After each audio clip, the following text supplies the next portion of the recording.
All right. Well, hi, everyone, and thank you so much for joining us this evening or whatever time it happens to be where you are. I'm Henry Desai. I'm Managing Director at VX Dynamic, and we've teamed up with Moveo Health and MBO Partners to bring you High Yield Health and today's event.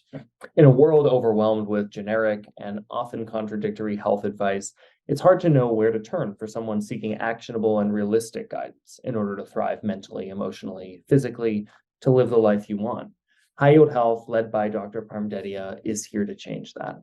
Dr. Param Dedhia was educated at Michigan State University and Johns Hopkins University, where he practiced and taught at some of the world's most prestigious medical institutions, including Johns Hopkins Medical Center and at Canyon Ranch.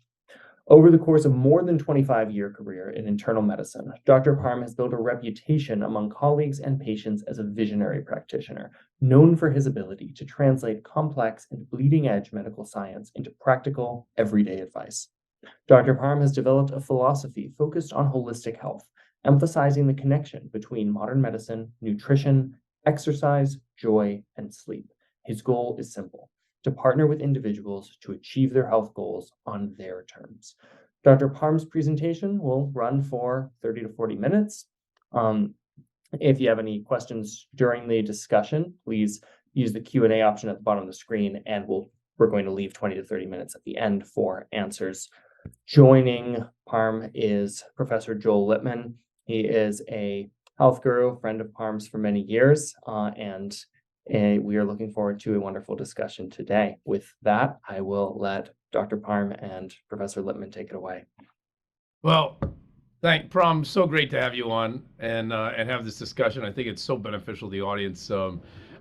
Honestly, Prom, it was the conversations that you and I have had since I met you, and I just said we really should have this conversation in front of other people, right? I mean, the same conversation you and I have, like just when we're the first time I met you in that hotel lobby after that conference, and I was like, this should be like recorded and put online. And so I thought, I'm glad we're doing this. So thank you. Thanks, Doc. Joel, what a then and now, what a joy. And it's a topic, gosh, where were we when we started this conversation? I believe we were in China.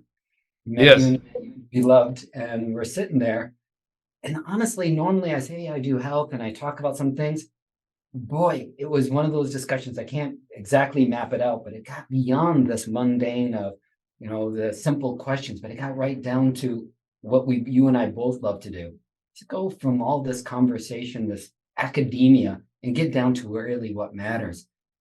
Now, to me, it's just so fun to talk about it. So as we chat today, yes, I could give a presentation, but it'll be more fun for us to keep the dialogue going. But to anybody listening in today, why are we here? We're here to talk about something called health.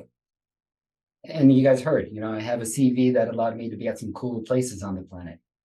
So I'm in healthcare. But what have I spent the majority of my schooling doing? Learning about diagnosis. So what is that? What's your sign? What's your symptom? What's your diagnosis? And if you have a diagnosis, back in the day, we take pen and pad. Today, I tickle a keyboard and talk to the pharmacy somewhat. But is that really what it is? So I really would love for us, Joel, to just kind of pick up where we were in China when we were there with the friends over at Stansberry, and really help people go beyond the sick or not sick. It's not about only a diagnosis. It's about, yes, holistic health, but really it's about results. It's about helping people to go from idea to action, helping them live the life they want. So as you hear me say that, Joel, thinking back to our conversations, help the audience. Like, what are some of the most important things that we ought to talk about today? Well, the thing that stuck out in my mind that I think about it almost daily, and I probably mention it once a week, is that neat little acronym you gave me of, are you achieving your personal best? And I said, best. And he said, that's breathing, eating, sleeping, and training. And even the breathing side, sometimes I remind myself, like, am I breathing through my nose? Am I breathing through my mouth? I should be breathing through my nose more. Little things like that stop me during the day, right? And on the eating, we've talked about, how many times we've talked about the benefits of fasting and things like that. But I love that best because it just raises my consciousness to whatever, breathing, eating, sleeping, or training issue I have to remind myself of. And I love that acronym that you'd given. Where did you get it? Where did it come from when you thought of it? In modern medicine, one of the most famous set of studies is cardiology. And if you're in the field, they always name their studies after something like Jupiter or Cardia, and they're all acronyms. So I always thought, somebody gets paid to write these acronyms? Like, really? That's a cool job to have. And then he said, it's just doodling on a piece of paper. So one time I thought to myself, being inspired, by the different medical journals, saying, well, what do I do? What would be my acronym? And so it really turned in from there. Now, sure, I will say that it didn't have this all thought out 25 years ago. It was really an evolution. And it actually almost turned into a hodgepodge. So as a doctor, I kind of knew that I had to talk about nutrition and exercise, right? The eat and the Yes. train. But how many of us know what to do, but don't do it? And Yeah. that was always something that bugged me because I was sitting there giving people information, but it's the famous Mark Twain statement. He defined what is a politician, what is this? A Yeah. doctor. What he defined as a doctor? One who entertains while nature heals. Figure this out. I mean, it was a little bit harsh, but so to get people results, it was the sleeping and also being in the moment in the most famous way that I saw. Now, I didn't invent any of this. I'm just, a human form of a machine learner putting it together. So with the breathing, the eating, the sleeping, the training, what it came to be is that's what I was sitting there when I was having these executives, having people come in and do their deep dive health when they came to Canyon Ranch. So it was me just doodling on a piece of paper, and I went back and tried to make a word out of it. So the long short of it was, it just kind of happened. But I wish I would have known this 25 years ago. Sadly, then and now, I didn't even know half the stuff in med school. Now the problem that the one that hit me hardest, and I know a lot of people watching right now, listening right now, think that they can get by, and I thought I did. It was a badge of honor. I can get by on 5.5 hours sleep. I can get by on 4 hours sleep.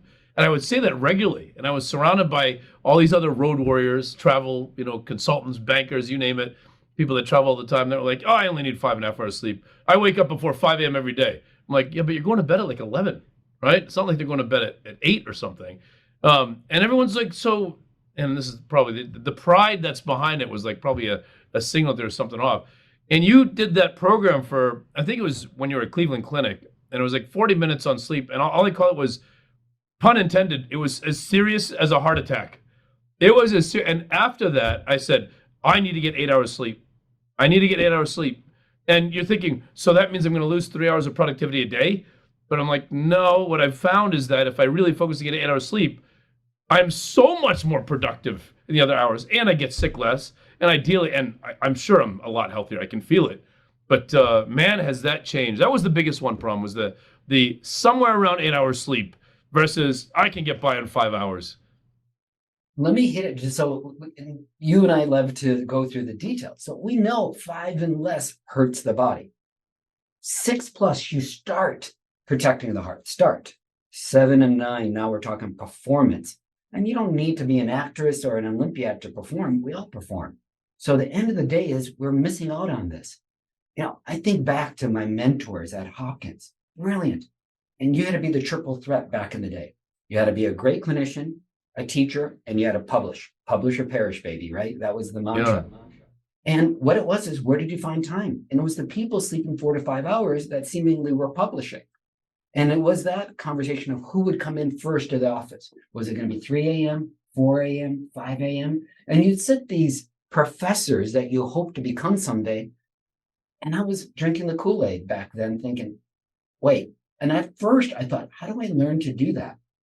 Brom, I used to think to myself, there's nobody in my chain of command should ever get to the office before me, and nobody that's my chain of command up should ever leave the office before me. And I had to do everything to rearrange that. If that meant getting 4 hours sleep or 5 hours sleep, I'm like, yeah, but then people see I'm the worker, I'm the hard charger, right? That's what I thought. In academia, nobody left at 5 o'clock. It was unheard of. It would have been an embarrassment. You would have had, the eye roll if there was anybody leaving that. And when I even started at Canyon Ranch, my office was right next to the exit door, so everyone's waving goodnight to me. And I'm like, we just got done seeing patients. Roll up the sleeve. Let's go, baby. This is when we get the real work done. And the opportunity is to find this sweet spot. Joel, I'm trying to remember, and I'm forgetting the name. Is it the UFC fighter? You had sent me that clip about his secret to training. Do you remember? I was a world champion kickboxer, and yeah, and I got to meet with him, and I got to train with him actually for like 6 months, and I asked him, heavyweight kickboxer, man, did he push me around. But I asked him, I said, a lot of people train really hard. A lot of people exercise really hard. A lot of people are gifted. I go, what do you think your secret was to becoming a champion? And he goes, I slept more than everyone else. I was like, what? He goes, I sleep more and I slept more than everyone else. And he argued that made him faster, that made him think faster, that made his muscles recover faster. He was like, no, I sleep a lot. I sleep more than everybody. I was like, really? I was fascinated by that comment. Really. We have data to back that up. The napping data. So first and foremost, the gold standard is to get it at night. But if we need to nap, we ought to. But here it is. Men and women at Stanford University in Northern California, Palo Alto, they were doing sleep way before it became cool. And I had the great privilege of going up there taking courses. I met the godfather of sleep, just passed away a year ago, Dr. William Dement. Unbelievable if you look at their data. So they have great academics, pretty good athletics, depending on the season and the year. And what they did is they studied them because they can, and they have it at their disposal.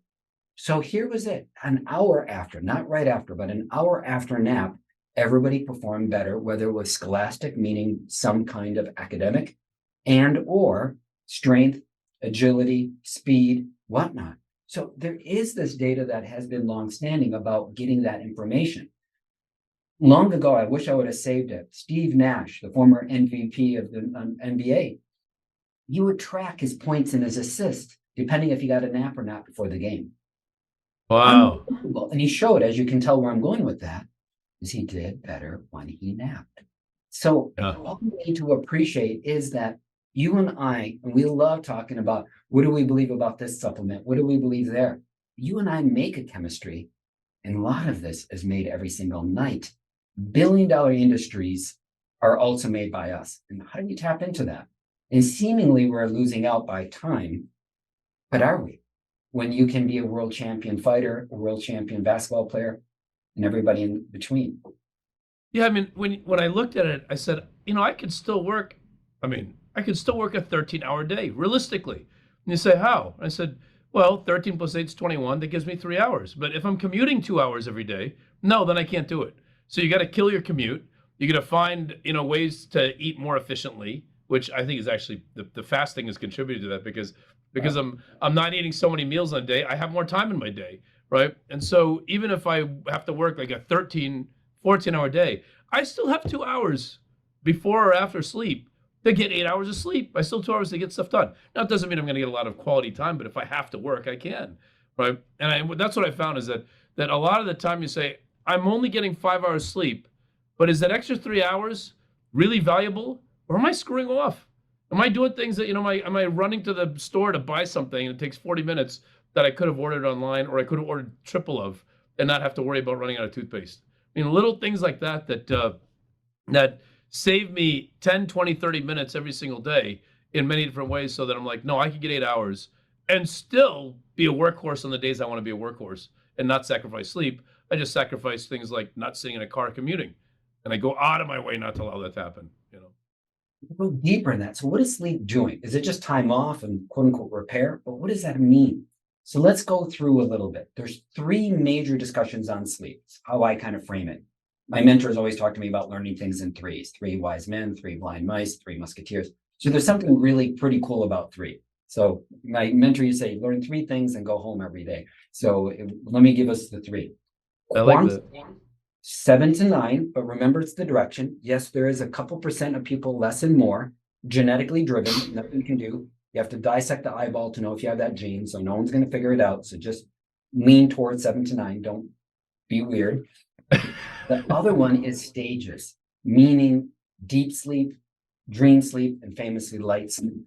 Light sleep, let me just hit on this a little, is the natural rollover, go use the washroom, get right back to sleep. It's about half, 60% of the night. But here it is. You've heard me say this. What age were we the best sleepers of all time? Not babies. When we were teens, teenagers. Now, they get to sleep, they stay asleep. None of us want to wake up a teenager before they're ready. And you and I were once that teenager. What we do know is they do more deep and more dream sleep, especially deep sleep. So what goes on? First half of the night, more deep. Second half of the night, more dreams. And deep, you and I put in growth hormone, testosterone, proteins that repair the body. So if any of us are working out with Joel and doing something of human strength beyond words, you want to not miss that it's not just the time in the gym that Joel is getting all the benefits. It's really that deep sleep that's doing the final workout, finishing all the work that he's done. Right? Yeah. The second part now is really amazing. All of us, and you and I have talked about it, we're not only physical, we're our thoughts, how we feel, and how we want to connect. The second half of night, REM, rapid eye movement, part of the brain called the limbic system. You get no points for remembering it. The limbic system is what you open up to dump, to purge the negative. As humans, we have a negative bias. If I tell you 50 nice things in a rude statement, we will remember the rude. So it's really important to have this emotional clearing. So think of what sleep does: physical repair, emotional clearing. And one more. First half of the night is putting in memories. Second half of the night, connecting new and old thoughts during the day, things that were not connected for you. You heard it. That's a good question. I'll sleep on it. I'll dream about it tonight and get back to you. So think of what I'm mentioning for all of us. Quantity, quality of sleep is going to give you more deep, more dream, physical repair, emotional clearing, memory, creativity, problem solving. And the biggest thing is to keep a schedule whenever we can. Now, Joel, you and I travel a fair amount because we love it. We love sharing our words and working across the continent as well as the planet. But when possible, having a routine, the circadian rhythm, bedtime, wake up time, so important. Don't try to be perfect. Move in the direction of the quantity, the quality with deep sleep, dream sleep, and also please try to have a wake up time. Can't force yourself to go to bed. Some displeasure, you can wake yourself up. Yeah, that's amazing. I want to just, those are the qualities, but that requires 7 to 9 hours. You're not going to get it in under 6 hours. And people always say, but I can do it. I can get by. Yes, you can get by, but are you optimal? Are you doing what's best for your health? Are you doing what's best for your emotions? Are you doing what's best for your memory? And the answer is no, not in 5.5 hours. It can't be done. And for those people not there yet, remember, you incrementally improve as you go in that direction. But don't miss the opportunity for being your best, your daily best, your personal best. Yeah. And that's the reason to keep it in mind, not to beat yourself up for not being perfect today. But there's an opportunity. We have our own chemistry. We don't have to go find it online or at a drugstore. That problem on the eating, because it ties to it, right? Yes. I do find that because I started intermittent fasting, which means I try to take in all my calories roughly in a 6-hour window. Sometimes it's less than 4, and I get everything I need to eat. It's under 4 hours, and I just don't have another meal. Then other days it's closer to 8. But either way, I'm doing something of an eating window of 4 to 8 hours, really about 6. And 18 hours, I have no calories of any kind. No calories, no artificial sweeteners, water, black decaf coffee occasionally, and a lot of peppermint tea and lemon tea and ginger tea. A lot of that while I'm, but what I do find is that that they contribute, meaning I sleep better because I'm doing fasting. But one of the questions I had for you is, I've heard someone say they sleep better if they eat a little bit before they sleep, and others say that they sleep better on a completely empty stomach, meaning if their eating window is the furthest away from when they go to bed. So if you're going to bed at 10 p.m. at night, is it better you finish your eating window at 2, or is it better you finish at 8 p.m.? Well, the biggest piece of data we have is we know a big heavy meal at nighttime, which is world famous. We do business late at night. We get together, we break bread late at night. Hands down, we know that's one of the roughest things you can do to yourself. And if I'm already lost a few friends there, let me lose the next few by the next discussion. Beer, wine, spirits before bed. It's among the harshest thing you can do to your sleep. I know I lose friends, as I mentioned all the time, by saying that, but let's not miss that those are the things. It's not a matter if you eat or drink, it's a matter of the timing. So Joel, what you're saying without question is appreciating when eating, it is an amazing chemical reaction in the body. Let me give you another way of thinking of it. If I have somebody come in and do blood work, I need it fasting. Why? Because I know if they eat, not only the cholesterol and sugar is hard to interpret, which makes sense, inflammation's higher. If you are more inflamed, what tends to happen? Literally, the brain becomes a little bit bumpy, fidgety, a little bit irritated, classically. So we know, let me give you the most obvious example, autoimmune, inflammatory disease. You have somebody with inflammatory disease and you watch her sleep, it's just in and out all night long. It's cruel. It's usually one of the most heartbreaking things when I used to review sleep studies on a daily basis. I do them now a few times a week. What we do know is being as close to the anti-inflammatory status. Now, there are some people that, like you mentioned, that will say, I feel better when I eat something. Because we do know also that point of being ravenous is something real. So we do know that there is a certain level of being imbalanced. But I wish to share with most of us is, for example, Joel, I'd be curious, like when somebody starts intermittent, there is a transition time, with their fasting that the body acclimates. So many of us are not used to doing that. So it took me several weeks before I was famished. I was only fasting 12 hours and I was like, I have got to eat right now. It's like I was counting the minutes to my 12-hour time. Now it's like nothing. It's so easy. But it did take a few weeks to get used to it to where I could go to like 14 to 16 hours. Now I'm going to throw in a curveball. Joel, you haven't heard me talk about this because I just heard about it 10 days ago. The famous Dr. Longo, so Walter Longo out of USC, Southern California. I have to find his data set, and he's going to let us review his papers, noting that people who eat breakfast actually are correlated with longevity. So I need to find out where that is. But my one colleague who does a lot of behavioral psychology, PhD work, he says he cures 1/3 of insomnia by giving them a morning meal. Now, I'm not trying to say everybody has to eat breakfast, but I want to bring this up there, is that we do know one of the best things you can do to help yourself get started during the daytime is sunshine. Because it tells the body, literally, there's energy in the world, match the energy. We also know that we like to be able to have the calories when we need it the most, not a big meal before bed when your body doesn't really have any need, but an ability to have the energy at a different time. So more to come on the timing of meals, but I think we're learning earlier the better is overall. The same with exercise.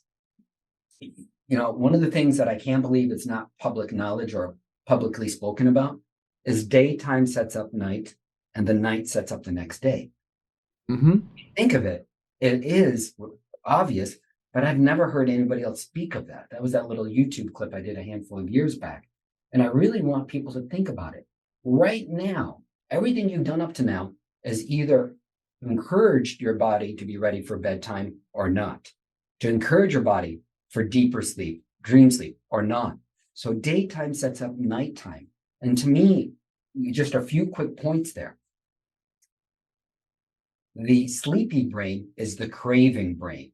So one of the things is, you crave. You get hungrier. And what do we were hungry for? Not Brussels sprouts and broccoli, in the cruciferous vegetables. What do we want? Neurochemically, sugar, fat, now. Yeah. And it's not about willpower. Everybody's, you need willpower. I'm like, willpower is when you're fully rested, conscious, making your to-do list. Life is. So the more sleep you get, the easier it is to eat right. The easier it is because you won't have these natural cravings when you're sleepy for bad foods that give you instant stimulation. Energy burned during the daytime sets up sleep. Deep sleep the first half of the night. Anybody wants to geek out on the science with me? Back in biology class, we learned about the cell. Every cell uses the same component for energy in the human body. It has a funny 3 letters, ATP, adenosine triphosphate. The more muscle work you do, the more energy you burn, you use up your ATP. The A part, called adenosine, goes to the brain to put you into deep sleep.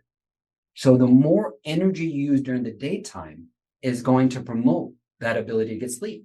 Think of it. Been hiking all weekend, helping a friend move, gardening. What do people say Sunday night? I'm going to sleep good tonight. So there is a need to be physically tired. And when you eat real food, less processed, less sugar swings, when you have more energy burned by real food, because when you get the ups and downs, you don't burn as much energy. So eating real food is going to help you use your energy even better because you're going to be able to physically, mentally, emotionally be a part of your day. And real food is the opposite of processed food, right? When you say real food, you're saying fruits and vegetables, but that includes meats. It Protein, still includes absolutely. chicken and stuff like that. But you're saying as not processed, as fresh, as organic, I guess, to be healthy. Yes. Great grandparents, think of them. How did our ancestor used to eat? Treats were treats. I mean, there wasn't a holiday that Hallmark made up every other week that we had to celebrate. And this whole notation of treating ourselves every night, there was an opportunity to have that ability to wait for those celebrations. So it's not to say we can never eat them, but they don't need to be a daily staple or a 3 times a day experience. Yeah, I love how Sweetest Day was created in October, as if Halloween didn't have enough people eating enough candy. 2 weeks before, you had to have a Sweetest Day and have another box of chocolates to set you up for Halloween. I was like, is it not enough? Is it not enough sweets? I guess you don't sell mini greeting cards in October. There had to be a reason to do that. Right. Economics, follow the money. It's too fun. Right. It's so interesting though. It's like, anybody listening, just go have your own experience. Don't trust any of us. Just go see what happens when you do a few of these things. The cool things with the BEST, you do one, it helps the other.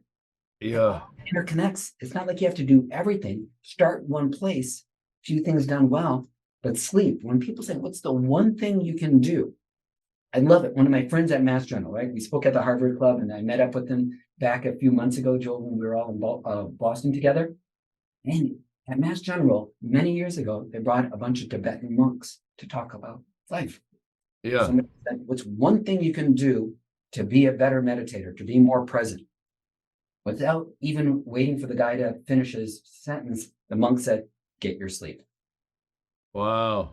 And we were like, whoa. I mean, this was 10 years ago. Now, to me, it's completely obvious. But I will share that this is timeless wisdom. We're just now trying to recreate the wisdom that we've lost. The problem, the eating is eating and drinking, right? The E and BST is eating and drinking. And I just got to bring this up because so many people heard this idea that having a couple glasses of red wine was so good for your heart that you find people at night having a few glasses of red wine and doing it just before they go to sleep, saying they claim, well, it actually helps me sleep. I feel better. I doze off and I just, with a few glasses of wine. And you're saying, yeah, you feel like you're sleepy, but you're not getting quality sleep when that happens. So the data will say 1 day, maybe 1 week, maybe 2 weeks, it could help you get to sleep. But hands down, you have to clear the alcohol out. So what happens for every 1 serving of alcohol? You need 2 hours of flush time.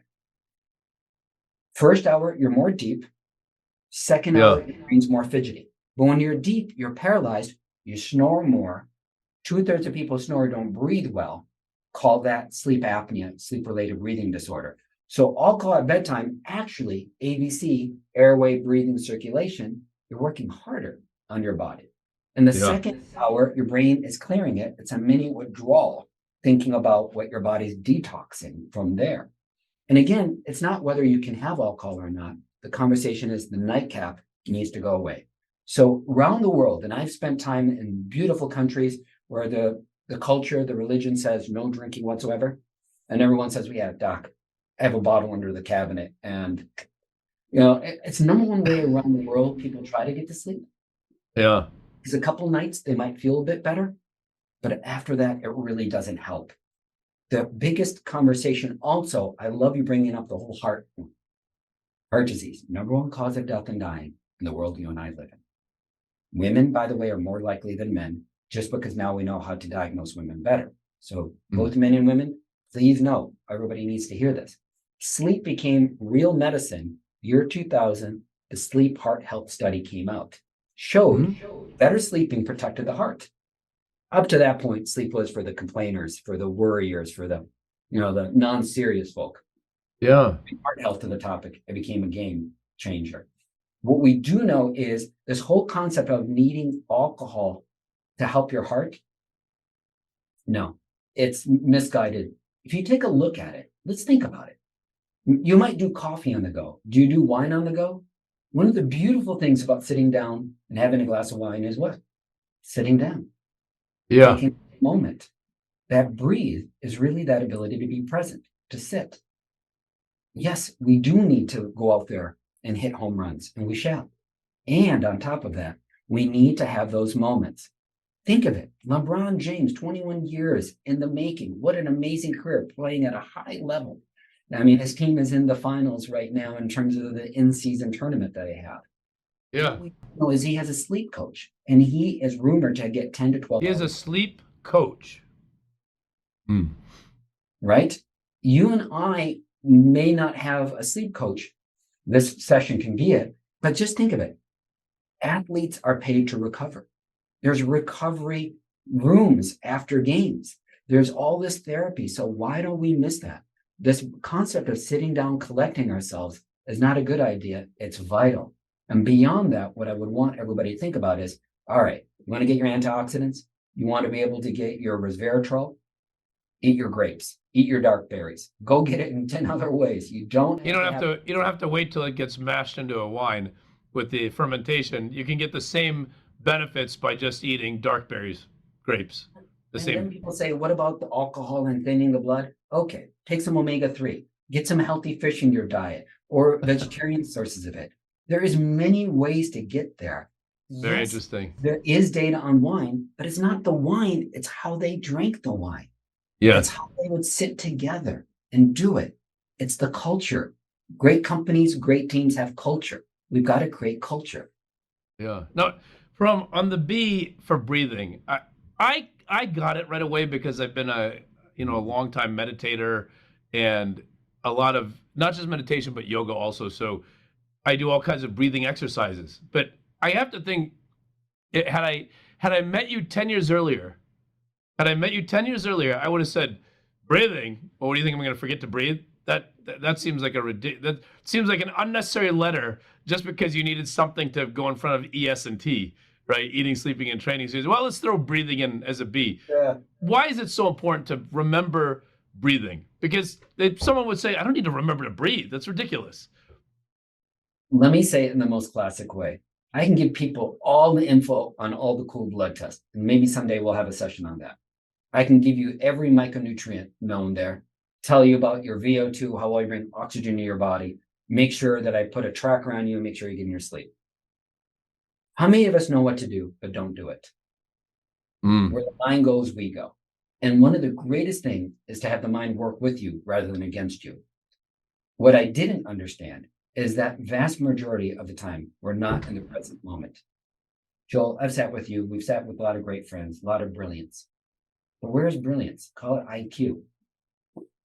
When you're able to really focus on that piece of paper and in front of you, if you're thinking about yesterday, if you're thinking about tomorrow, you're not here. And what we do know is whatever we can do to be present, when you're fully focused on the breath, where is your mind? Are you saying shoulda, coulda? What if? What we do know is the brain has amazing rules. I like to make it again 3, going back to what I said earlier. Number 1, neuroplasticity. We create patterns. Call them habits. Sometimes we do them intentionally. Many times we do things just because we're doing them out of not habit, but just out of routine. Yes. Second one is the negative bias. I told you the 50 nice things in a root statement. Think of it. Joel, you heard, I've been in Africa a couple of times over the past couple of years. So when you're on safari, you're out there seeing some of the most amazing vistas. And then someone gives you the call, look up, big animal, tiger, leopard, whatever, right there. What's the first instinct, right? Is to make sure we're okay. You heard me talk this year, we remodeled the office. But if I said, hey, come down to the desert, we'll have a puppy room, bunny rabbit room, butterflies. But did you hear about the mountain lion going around Tucson? Awkward, be careful. Let's go around, let's go check out the place. What are you and I going to be on the lookout for? The hungry tiger. What are we on the lookout for? What's wrong? The shoulda, coulda, the what if. We spend most of our time in a place of not being present. And that's why you hear about IQ, but the big discussion is the EQ. When you do the breathing, you're creating better blood flow, you're better oxygen. There's something called the vagus nerve that increases your immune system. It does all these amazing things for the body. Number Let me say, two, when you do the breathing, what do you mean when you do the breathing? so now the other discussion is, I purposely am not today going to get into the right nostril, left nostril, all these other joy breath, all these, beautiful concepts. But when you fully focus on a breath, and especially a breath in which you're taking a deep breath, so I'll leave it at deep. But there are some beautiful techniques out there that are warranted, like diaphragm breathing, belly breathing. If I were to just name some of the few, it's just the very act of being aware, awareness training, just being in the moment. When you have somebody, think of it. Steph Curry at a free throw line, what does he naturally do? He gets the ball, and now he's about to shoot. Why? Because he has now done all these things physically, mentally, emotionally to be present. He's ready to execute. To me, the act of it is a physical, mental, and emotional balancing. That's where Wonderful. I love it. I love it, Prom. Now, you were saying there's three things behind, because you love the three, behind the breathing. Tell me again. So one was so where the mind goes is there. So neuroplasticity, we create neuroplasticity. Yes. Number two, negative bias. So you need no talent to go into the past or the future. No talent whatsoever. How many people say, well, I'm not good at meditating. I'm not good at yoga. I'm like, yeah, no one is. That's the reason we practice it. That's the reason it's been around for 2,700 years, because it's not natural and it's something we must practice. Yeah. And the third one is you either react or you respond. Yes. Reacting is the reptilian brain. Me firing off in an emotional moment, there's a good chance I'm not going to be at my best, and I'm going to have more work ahead of me if I were to go down that path. But when I can sit, collect my thoughts, perform physically, mentally, emotionally, I'm going to be much better. So to me, one of the best things is learning how to respond to situations and not just react. And that's the reason why breath work, to me, helps us with the brain. Breath work is connected to that opportunity of being able to create better neuroplasticity, that opportunity to not go into the past, get into the present, and then to be able to respond. Breath is where it's Problem they talk about, and this is more than 20 years ago, I think, about this. EQ is more important than IQ. You hear this in investing all the time, right? EQ is more important than IQ. To be a great investor, Buffett says it. And EQ, emotional intelligence, a lot of what they talked about was how often when you're emotionally unintelligent, you're reacting with this amygdala hijack, your reptilian brain saying, something bad happens, I'm going to do this, or I better, and that is never, or almost never, the best decision. And that by stopping and taking a deep breath, focusing on your breath, much like before you shoot a free throw, right? By focusing on your breath, you actually push your brain more towards the frontal lobe, the prefrontal lobe, which is where your rational, logical reasoning is, which you can avoid when you have an emotional reaction. And that deep breath says, stop using this reactionary brain and start using my rational brain so I can have the best decision at the time. Think of it, I love what you're saying. Think of a curve, the stress curve. Low stress, high stress. High stress, red hat, foaming at the mouth, ready to put my fist through a wall or whatever is nearby me. I'm not going to make my best reactions. I'm not going to make my best decisions. I'm not going to perform very well when I'm foaming at the mouth, red hot. And by the way, every human will get there. So we're not trying to be unrealistic, but we'd rather be there less. But when we're down here, low stress, insight, high, and we then can respond. So why we practice this, whatever you were practice, you become. And when people say, oh, I'll start my breath work when I'm angry, red hot, foaming at the mouth, now taking a few deep breaths, right? Exactly. It's a comedy scheme that's not even really desirable to be around. We practice it during the day.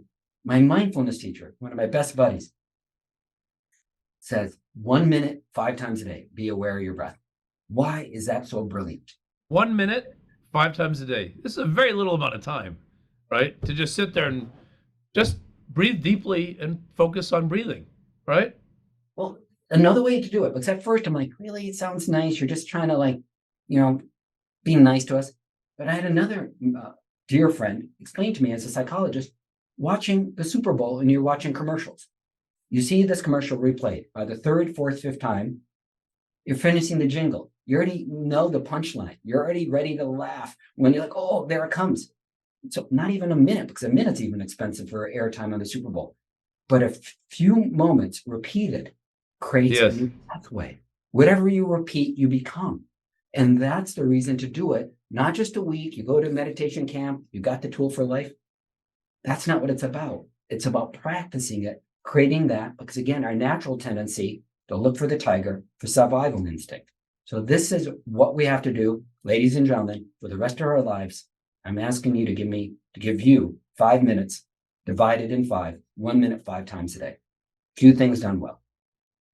Now, to bring this back to a little bit of how you opened, what is healthcare? What is medicine? One of the things that cuts across all of BEST that I love when you say it, and it's I can't out prescribe your lifestyle, and that it's cutting across all that, right? This is when I hear you say that, I'm like, okay, this is a rethinking of what healthcare, what medicine is, and what really is foot forward, right? When you start thinking about how do I make myself healthy, can you expound on that? That I can't out prescribe your lifestyle.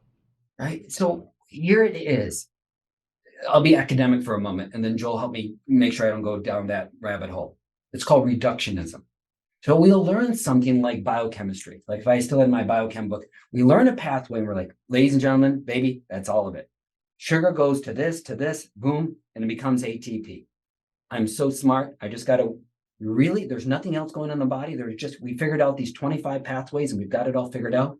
There's so much going on. So Yeah. if you're a drug, a chemical, it usually works on one spot. It doesn't work on this beautiful cascade, right? We have depending on who you read, 100 trillion cells and they're all talking to one another.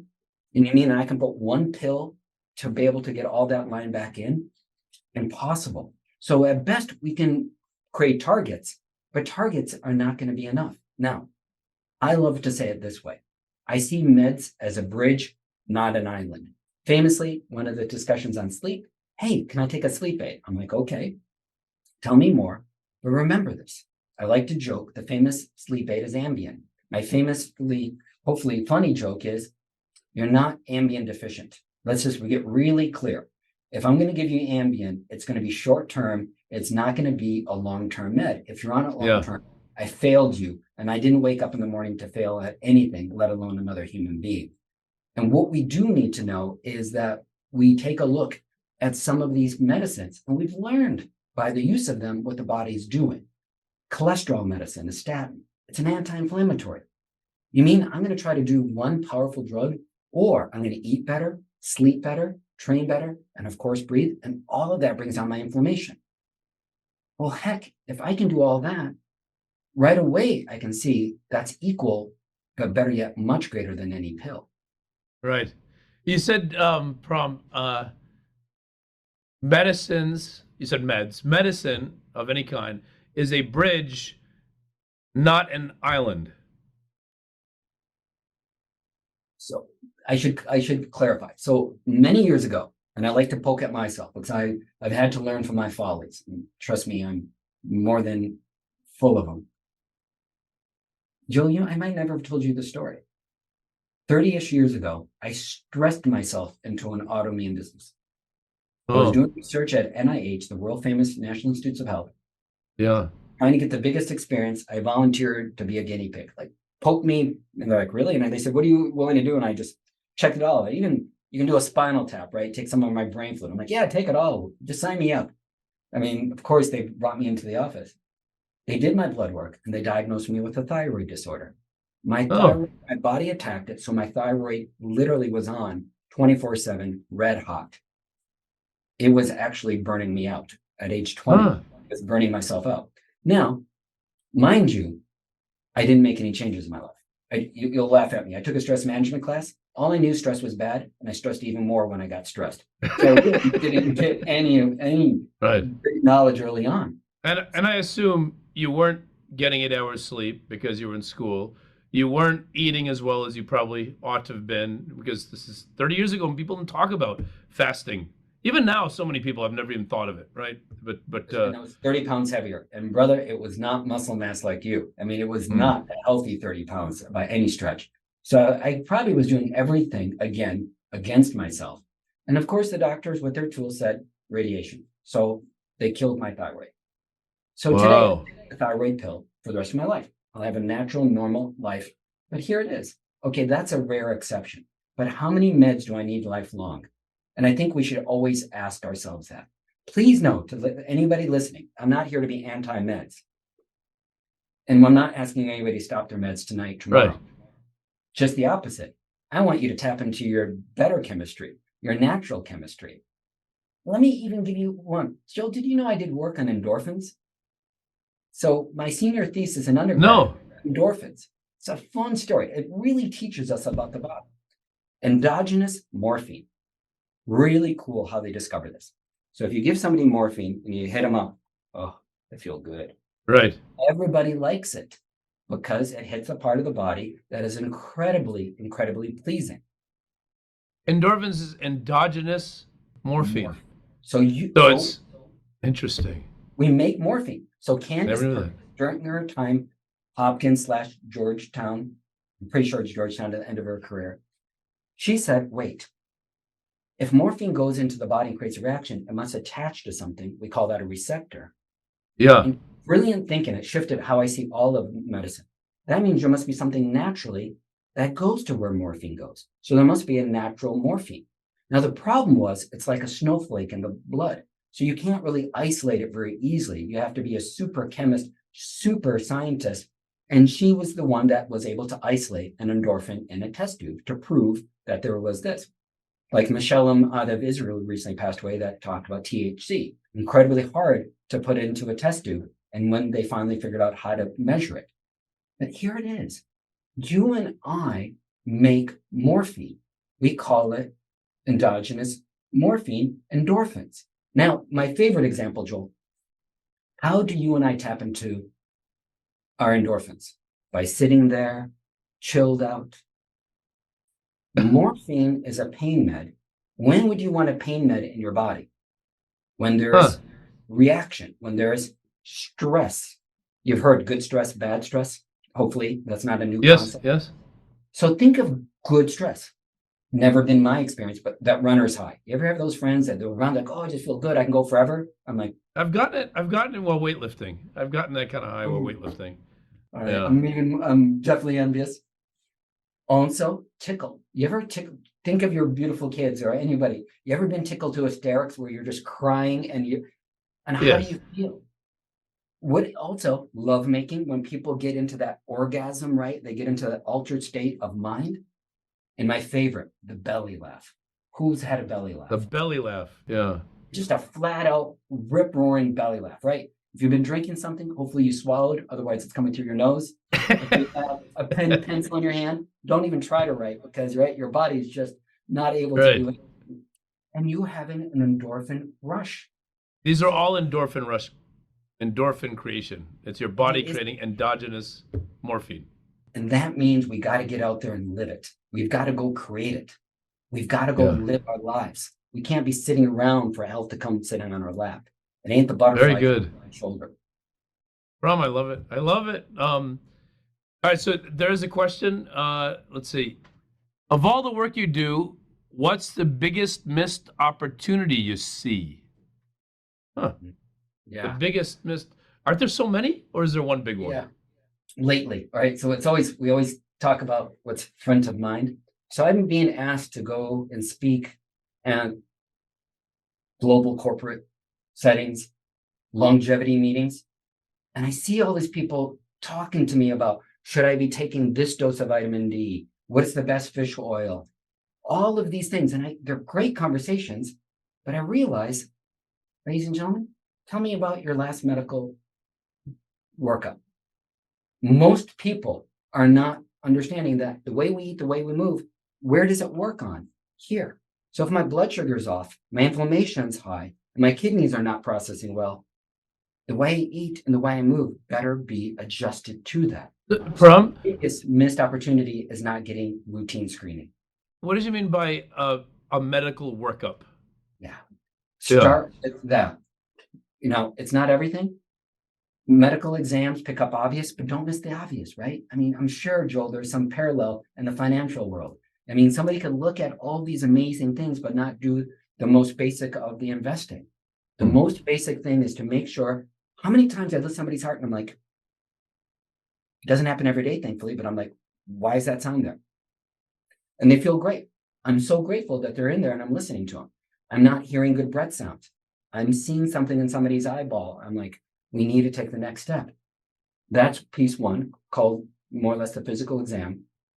The other one is talking. I love to sit and make sure people tell me the story of their health. But the one that gets me, where modern medicine has gotten fabulous, be careful. Where modern science has gotten fabulous, modern medicine, far from it. Modern medicine, I'm still doing the same blood work 25 years later in my career. Really? I know that there's so many better ways to look at heart health. Joel, you and I brought in my good friend, Dr. Wright, and we talked about all these markers for heart health. Number one cause of death and dying.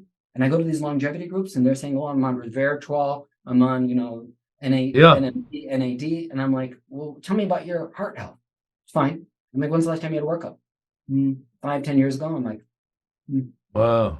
And they're like, what's wrong? And I'm like, how do I break it to you? You're missing the first, second, and third thing. Do not miss the number one cause of death and dying. And it might not be death, but it's performance. Where the heart goes, we go. ABC, airway, breathing, circulation. So to their question, the biggest missed opportunity is that people aren't examining and testing themselves. Meaning, it's so reactionary. I've got a problem with my knee, I go see a doctor. I got a stomach issue, I go see a doctor. Versus ahead of time saying, let me see where I am from a heart and lungs and everything else standpoint of my health. 25 to 33% of people presenting for heart disease is death. That's their first symptom. 25 to 30%, say again? Of their first symptom of heart disease is death. Really? Meaning, but that means, so you're saying the first time they get a symptom, they've already died. Meaning that it's a surprise, but it isn't a surprise had they gotten tested. Meaning these are things that are testable 1, 2, 5 years ahead of time. It doesn't need to be a surprise. It's not that I was lied to during my time at Hopkins, but I was told erroneously, based on the data at the time, ladies and gentlemen, if we figure out the way of longevity, ultimately, the final pathway is going to be heart health. Ultimately, it's going to be a heart attack, stroke. That's going to get you. Now, years later, not true. We thought heart disease only goes in one direction, meaning beautiful open blood vessel getting clogged up over time. Yes. We have data. I have data that shows people going toward open blood vessels, meaning reversing heart disease. This isn't a wishful thinking, but it takes time and energy. It takes awareness. It takes, again, not missing out the basics. But let me be fair. Most people are not understanding what the basics are. You and I are loving to deep dive into this. And I love my colleagues in modern medicine, but they have to do managed care. I don't work with insurance companies because I don't want telling me what Joel needs. I know what Joel needs as my brother, my friend, my colleague, and we're going to work together on that. So there is all this amazing science, working with people in executive health and doing this.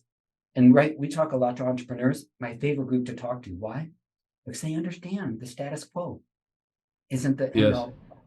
And we got to go beyond the status quo. Rob, there's a follow-on question. It's obvious. It's naturally. What are the most important tests I should be getting? I'm going to give 3 categories. Famously, everybody wants to talk about cholesterol. Okay, but you've got to do a deep analysis. Not all cholesterol is the same. We've learned about total cholesterol, which candidly, I don't care about. It's just an algebra summation. Total cholesterol doesn't really tell you anything about your health. It's a combination of something called LDL, HDL, and triglycerides divided by 5. And you sum it together, and that's your total. So whatever the total is, it's the total. The LDL is thought to be the lousy cholesterol. H is thought to be the healthy cholesterol. Triglycerides are the fats from cookies, crackers, cakes, beer, wine, spirits, the good life. which obviously could kill us before it could make us live any longer. Where I would want everybody to know is we now can break down LDL saying, how lousy is it? Do you have the type that's more likely to get stuck in a blood vessel, that gets trapped in a blood vessel wall?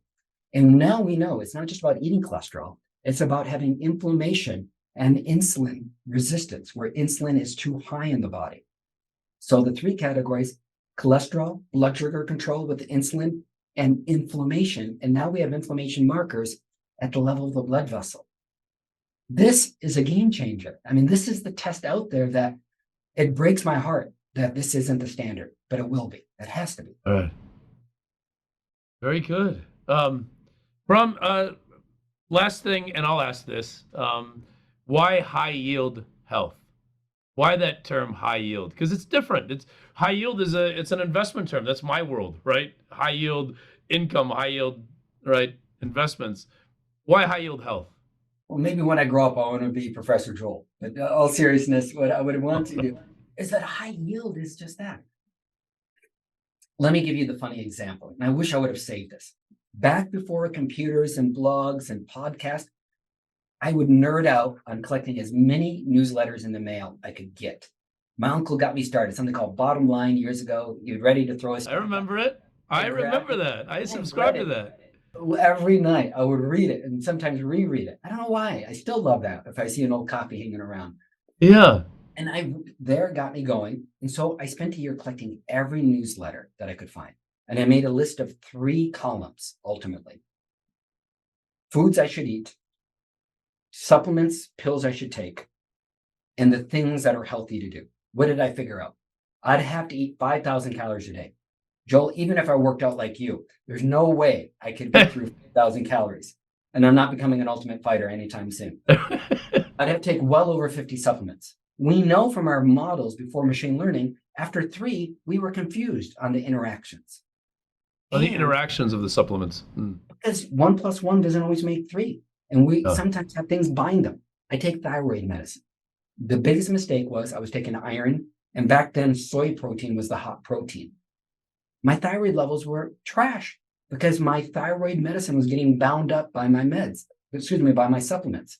The doctor accused me of not taking my meds. And I'm like, weirdo, like I'm totally taking my meds. Why wouldn't I want to feel better? It's funny. Sometimes, because I'm on this big kick lately of taking a shot of apple cider vinegar every day.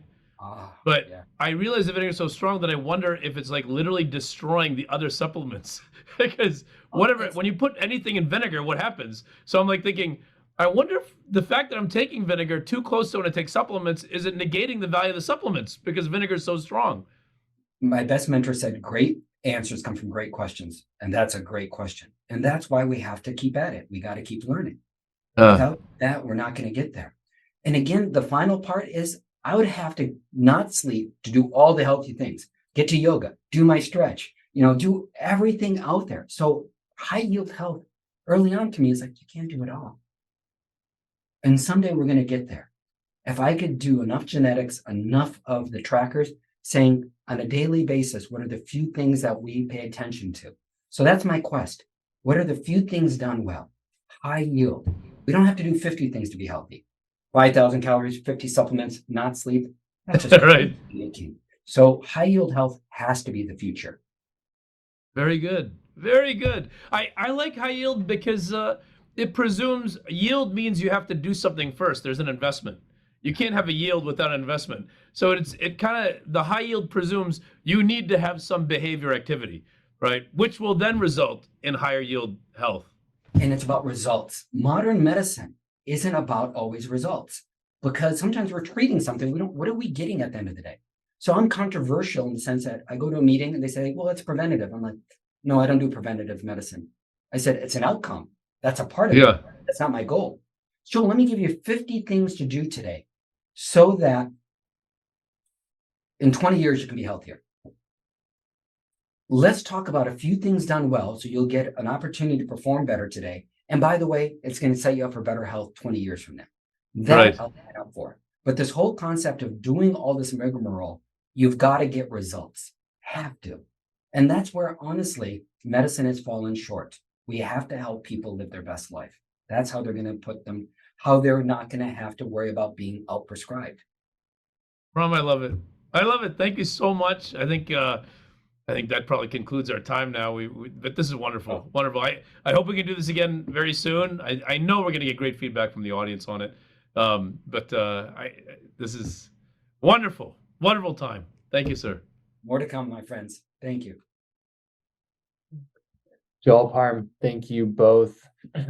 For everyone in the audience who may have, gotten only a piece or missed the beginning, we will have a full recording of the event available within the next week or so. We'll send that out to everyone who subscribed, and we encourage you to share it with your friends. And as Joel and Parm just mentioned, stay tuned. You're on our email list now, and you will receive notice of future events over as we get into the next year. Thank you so much for joining us this evening. Dr. Parm, Professor Litman, thank you so much for the wonderful conversation. And hope everyone has a wonderful weekend. Rom, great to see you, man. Thanks for that. Great to see Thanks, you guys. Take care.